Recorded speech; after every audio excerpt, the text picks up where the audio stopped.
Esther here with another of my Drop 'em 78 updates. We have just finished the suit of cups. So we've now gone through three of the minor arcana suits. We've gone through the pentacles, the suit of earth or embodiment, which is also kind of the suit of this weird oxymoron that is human nature, right? You know, this oxymoron, because in what sense are we humans part of nature? And in what sense are we apart from nature? You know, and the suit of coins, pentacles, discs really gets right at that, because it's a suit about our relationship to the natural world and the ways in which, both in terms of work and the harvest and money and resource, you know, our relationship to the natural world is kind of vexed, you know? Economy, like the economies of human societies. That's what the suit of pentacles is really. It's kind of getting into all of that, right? Where does money, work, body, life, death, nature, where does that all fit in? And then we moved into the suit of wands, which is really the suit of encounter or engagement. I mean, it's the suit of fire, right? If pentacles are the suit of earth, wands are the suit of fire. But the salient point about fire for me, actually, as I'm thinking about it tonight, is the way in which fire is about striking a spark. You know, it's how two sticks come together, or flint. Flint is struck, and you get a spark, and you get ignition. If you think about the batons, right, the staffs in historical decks, just even the imagery of the suit of what the Waite-Smith tradition will call wands, because it's dealing with magic, but the suit of batons, you know, it's a suit where you have things striking each other. You have, right, one stick hits another.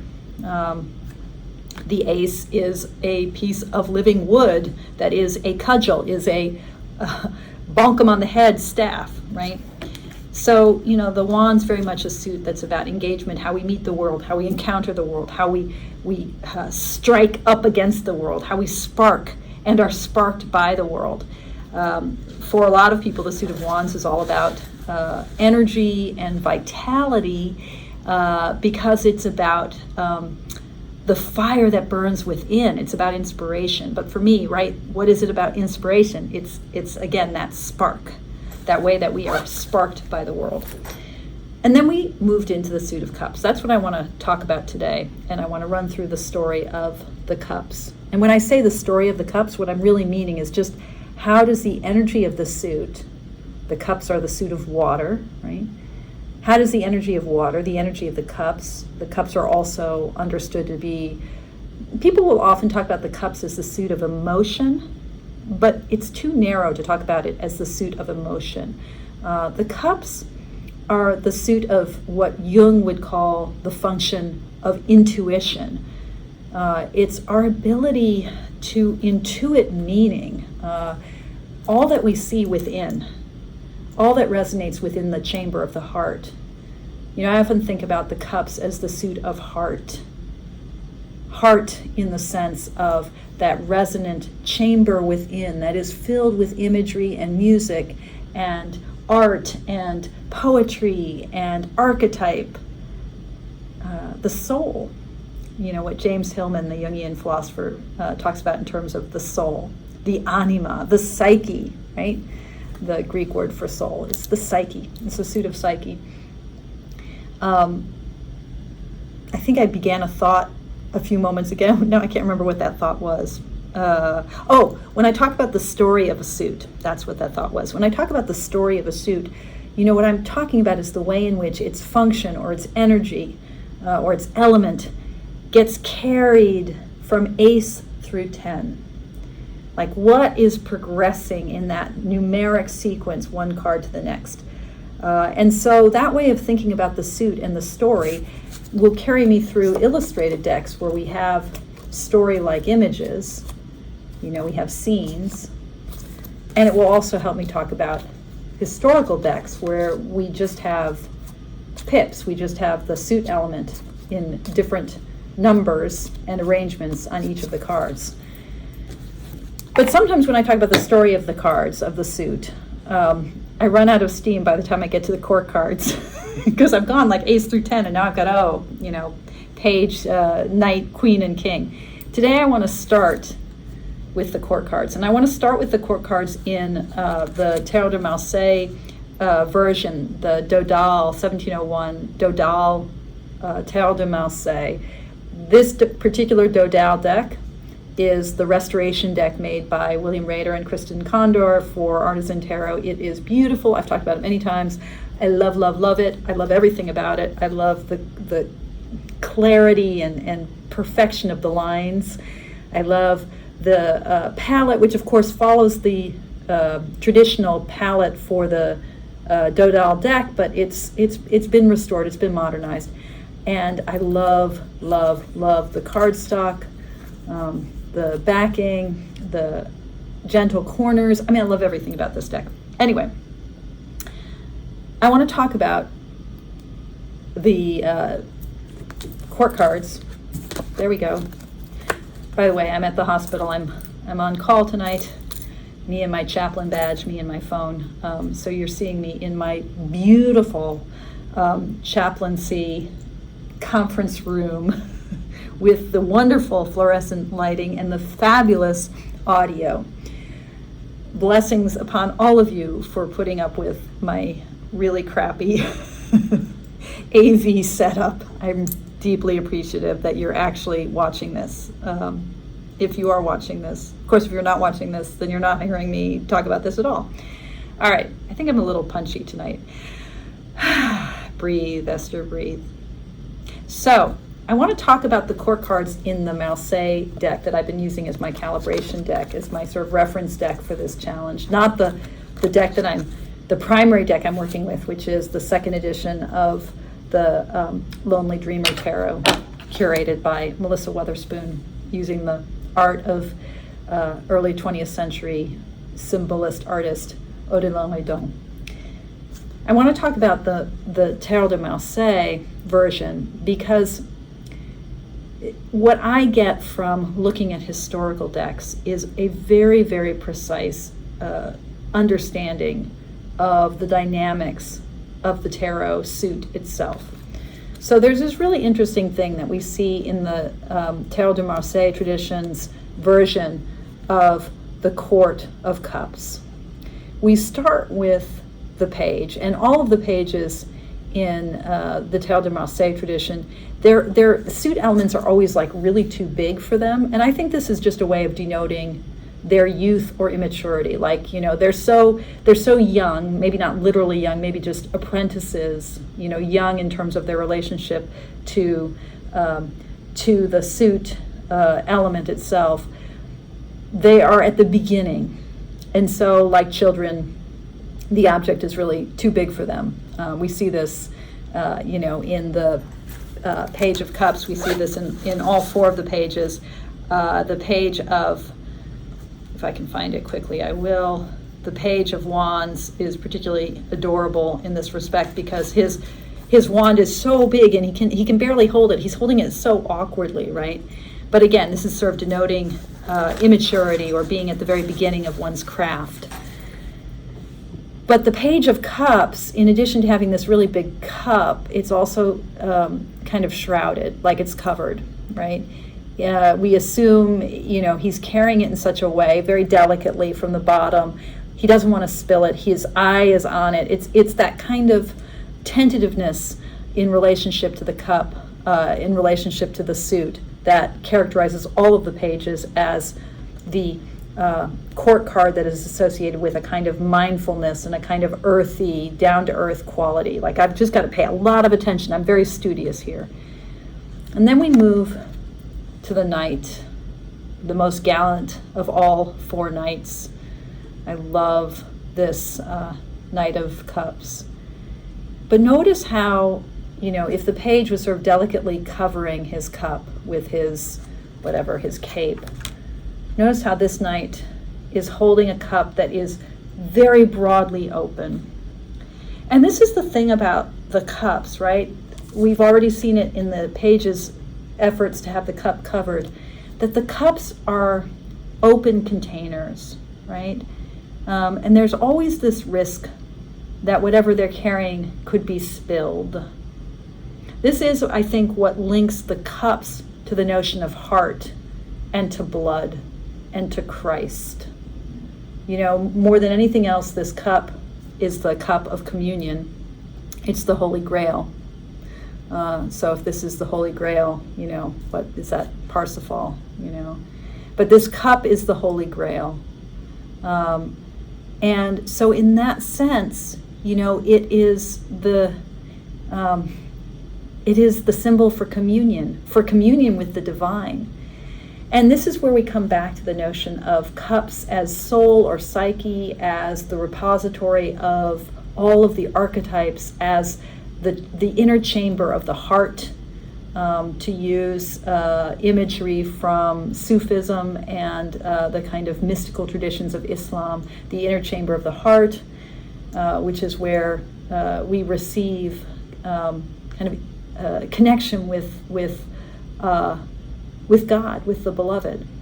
So this sense of the cup as something that could be tipped over, could spill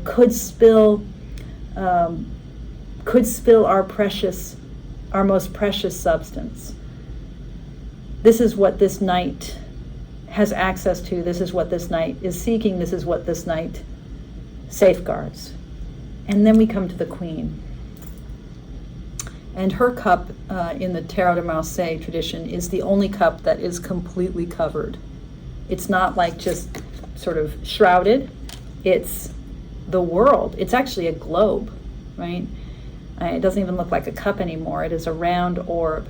And I think that's super important, you know, that here she is, water of water, and her relationship to the heart is to like hold it all like a globe. It's her whole world, which is a very difficult place to be, I think. I've talked about the Queen of Cups as being the empath card.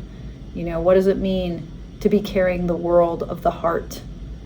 You know, the imagery here where she's sort of almost as if she's on water, the blue background, and then her deep ocean blue dress, the empath card. And then we get the King of Cups. And his cup now is open. It's more like a scepter than anything else, though, right? That's how he's carrying it. So, you know, the king is the master. He's the master of the heart, the King of Cups. So these four cards show us the ways in which the cup's openness and its ability to contain is also its liability, right? Because it can be, what's in it can be spilled. It's what connects the cups to the heart. And of course, in the French playing card tradition that will follow on the invention of the tarot, the cups become the suit of hearts, right? Okay, so that's where we're starting. And one of the things that is really powerful for me about the cups is that they are such a mixed suit. You know, Christopher Leach, who is the artist and scholar who is behind a whole bunch of decks, his invention of the Shakespeare Tarot, which came out, I don't know, maybe 4 or 5 years ago, was really, really smart and really instructive. He's the first person that I had encountered who made this connection between tarot and Shakespeare's theatrical genres. You know, Shakespeare wrote plays in 4 genres: tragedies, histories, comedies, and romances. Romances, he only wrote 4 of them, and romances are like tragicomedies. They end happily, but there's tragic stuff that happens in the middle. And what Chris Leach points out is that, you know, the tragedies, they're like Shakespeare, they're like the swords in tarot. The histories, they're like the wands. The pentacles, which, you know, a suit that's about money and nature and, you know, family and legacy, that's like Shakespeare's comedies that always end in marriage. You know, there's always marriages. There's always like the young generation moving forward, the legacy is carried. And then the suit of cups are like the romances. They end happily, but there's loss in and amidst the storyline. And that's really, really, really true of the cups. And again, it comes back to the ways in which the cups are this open container that can be spilled. Unlike the suit of coins, the cups really have a very definitive, in the Marseille tradition, a very definitive right side up and inverse. Like you can immediately tell if you've dealt yourself a hand upside down, because the cups are going to spill out. And the opening of the cups in the Marseille is very interesting. The differences in the different cards. These are like half open. This is this weird slotted cup. These, how do we read these tops? The details here are fascinating. And then we come to the 10 of Cups, and we again have a reference to communion and to the Grail. So the cups, one of the things I found myself saying during the challenge that we did during our Drop 'em 78, moving through the cups, one of the things I found myself saying in a number of my readings is that in the cups, it's important to remember that the cup is always both half full and half empty. The cups are a very mature suit that points directly to the ways in which our gain and our joy and our love, our relationships, our heartfulness is always tied to our grief, to our loss, right? To the way things are broken. So, I was working with the Lonely Dreamer, and the starting point is the cup as bird bath, as full of this winged, feathery thing, which, in the imagery of communion, this is, the Holy Spirit. And we see that same bird present in the Terre de Marseille, and we see it in the star card in the Terre de Marseille. Of course, I didn't pull this out ahead of time, but here we go. This is the voice of God speaking to us. So we have the Holy Dove right here, resting in the cup of soul, the cup of communion, the cup of our connection to the divine, which then in the twos becomes the possibility of the love and communion that can happen between two people, partnership, love, connection. And then in the three, the idea that we have here, the three graces, the connection again to a sense of the divine. I love this naked figure here in the middle. I'm not exactly sure how to understand that, but the vulnerability that becomes a possibility in community seems really important to me.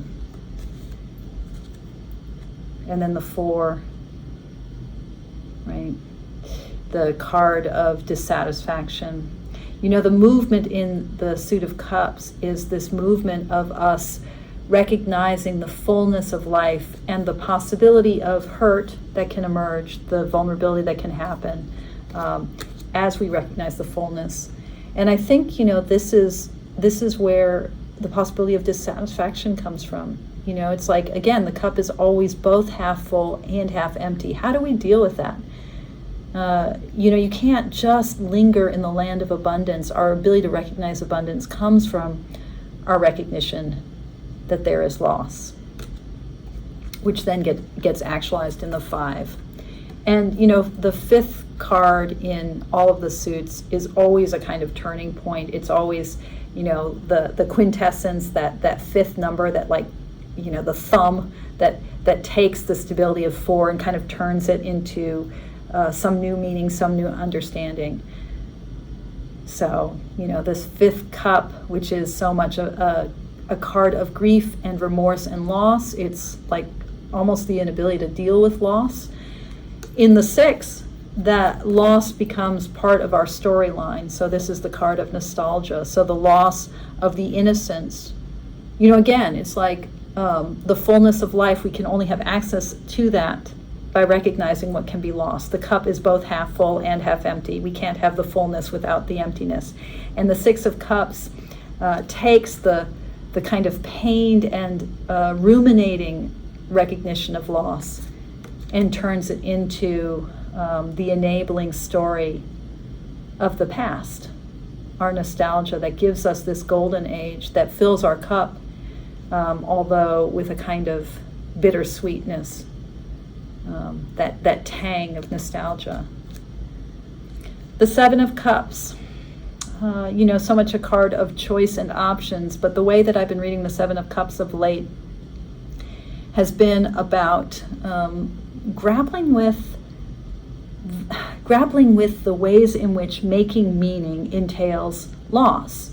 So, the sort of paralysis that we face when we have a proliferation of options, of choices, it is a paralysis that comes from our reluctance to close any doors. We want to be able to have meaning, we want to be able to drive our lives forward, but we want to do that without losing anything. And so, here you have this again, Redon's nudes. I always want to read these as sort of psychological vulnerability. We have this vulnerability of choice. When we make choices, we seal our fate. We give ourselves over to our karma.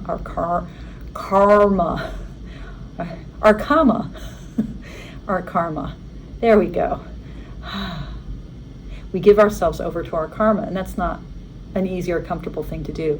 And just a note that the 7s are so often about that moment of contemplation or beholding after something, like on the 7th day he rested. There is often this quality to the 7 that it is a spiritual number, that it's a number of transcendence or spiritual apprehension, spiritual understanding, because the 7 comes after something. There's a sense of having accepted a decision point and steadying ourselves, being patient, giving ourselves over to that process. The 8 of Cups, the pilgrimage card. One of the things that I was seeing in the Redon image, which is also reflected in the Théâtre de Marseille tradition of the way the 8 is portrayed, which also has these 2 cups. I was really seeing that too, right? These 2 apart. And it made me think about the ways in which this is, this is the Lonely Dreamer deck. Redon's imagery is filled with loneliness. It made me think about the loneliness of this card, of what it means to move on to something higher, to move to higher ground, and the way in which a certain kind of vision of companionship and fulfillment gets left behind. The loneliness that comes up as we move toward greater fulfillment. And that moving toward greater fulfillment, the 9 of Cups, which is a card in the Rider-Waite-Smith lexicon iconography that I don't like because it looks so smug. It's that guy sitting, it's satisfaction, it's fulfillment in the self. It's kind of the, this card, the 8 of Cups, seeking fulfillment, like reaching its least deep and spiritually mature vision. But in the Redon imagery that Melissa Weatherspoon chose, I really think that instead the self here, I'm struck by the way in which the oud that he is playing, it's itself a cup. It is a hollow thing that is resonant. And there's the way in which he is, as an artist, as a musician, he is filling himself with the resonance of that heart, his own heart. And I think the emptiness of the oud as a resonant chamber, a wooden bowl essentially that makes sound. I mean, it has I'm speaking metaphorically here, so I'm playing with this image. But the fact that it's empty seems super important. That seems really important to the cups. Cups can be full because they're also empty. They can spill out and become empty again. So there's something about the suit of cups and its depth and its beauty and its emotionality and its spirituality that's all about making peace with emptiness. So this Nine of Cups, I think he's more at home with emptiness than our fat burger, sitting with all the cups that he's able to drink behind him. And then, this glorious Ten of Cups with, its burst of light and its ascendant cup up here, parent and child.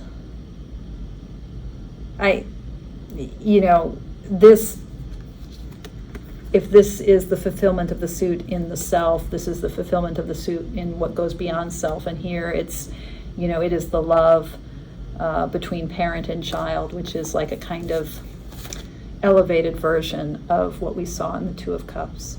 And then I'm not going to say too much about the courts because I've talked about them before, but the fact that the Page of Cups, the youngster, the apprentice, the novice, whose suit element, whose cup is like much bigger than normal, this child with this huge conch shell. And again, this is a resonant object in which he can hear the ocean. It contains the whole ocean, all the water.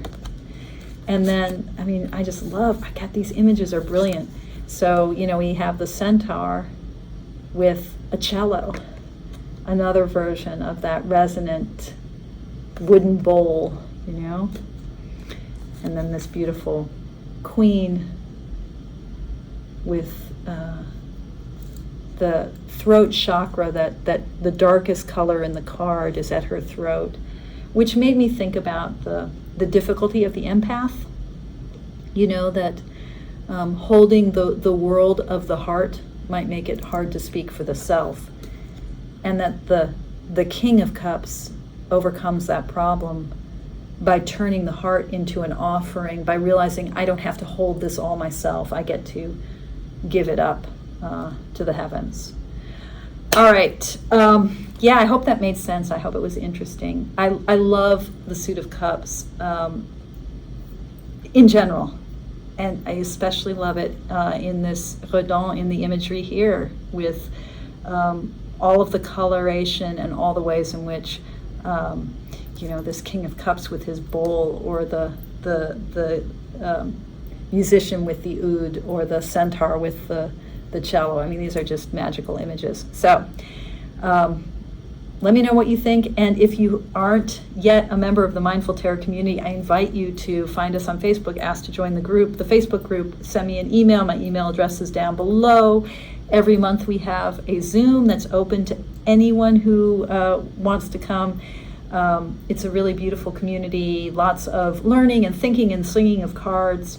And this Drop 'em 78 challenge, it's not too late to dive in and join us, or to read and comment on other people's posts on the Facebook page, or just to play at home. Okay, folks. Wishing you all well, and thank you so much for your practice. Bye-bye.